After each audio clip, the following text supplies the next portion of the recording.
Does the European Council represent the interests of the European Union or only the national interests of its members? I can assure you that the European Council brings together the highest executive powers of both the Member States and the Union institutions. In doing so, it balances between the interest of the Union as a whole and the specific situation of the individual members. The decisions we take are common, truly European decisions, and this is why the European Council promotes the European interest.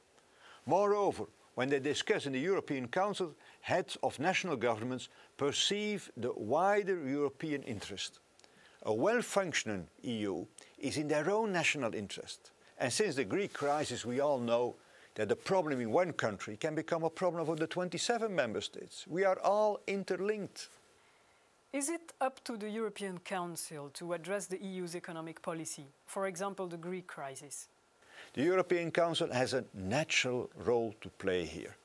When deciding on Greek debts or Spanish banks, or when dealing with the financial crisis, it would rather be undemocratic to exclude the leaders of the national governments concerned. More than once during this crisis, the very survival of their economies and their own governments was at stake. Who other than the Greek Prime Minister should defend the austerity measures to his people? Who other than the German Chancellor should convince her public opinion? Presidents and Prime Ministers are all democratically elected and accountable to their own parliaments and to their own public opinions.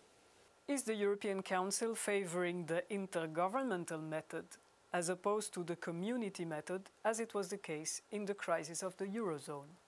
There is a debate on the method of decision-making in the European Union. According to some, there is an opposition between the community method, where the EU institutions are in the lead, versus the so-called intergovernmental method, where the national governments decide. This is, in my view, a false debate in this case. The situation is, as often in life, not black or white. When the Union sets a foot in a new, undiscovered territory, the choice is often not between the community method or intergovernmentalism. The choice is rather between a coordinated European decision or no decision at all. Such decisions create more Europe, not less Europe. And very often, they are a first step to a more integrated measures. Europe was and is built on pragmatism. Those who ask too much end up with nothing.